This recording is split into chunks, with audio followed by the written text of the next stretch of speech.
নদী আর কিছুক্ষণের মধ্যেই তিনি ব্রিগেড প্যারেড গ্রাউন্ড এখানে এসে উপস্থিত হবেন।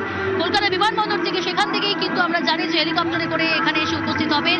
এবং একই সঙ্গে আপনাদের জানিয়ে রাখবো, শুভেন্দু অধিকারী, মুখ্যমন্ত্রী শুভেন্দু অধিকারী, তিনি এই মুহূর্তে ব্রিগেডের উদ্দেশ্যে রওনা দিয়েছেন গেরুয়া বসনে। আর কিছুক্ষণের মধ্যে তিনিও এসে উপস্থিত হবেন শুভেন্দু অধিকারী। অভিজিৎ চন্দ্র রয়েছে প্রতিনিধি। অভিজিৎ, এখন কোথায় এসে পৌঁছলো শুভেন্দু অধিকারীর কনভয়?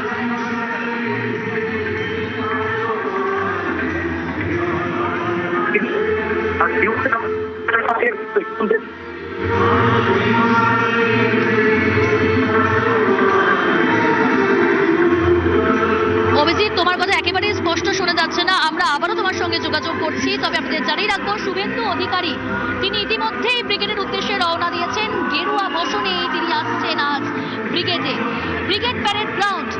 এখন এই মুহূর্তে যে ছবি আপনাদের সামনে আমরা সকাল থেকে তুলে ধরছি, ব্রিগেডের রং হয়েছে আজ গেরুয়া। আজ কবিগুরু রবীন্দ্রনাথ ঠাকুরের জন্মদিন এবং তারই জন্ম জয়ন্তীতেই আমরা দেখতে পাচ্ছি তিলোত্তমার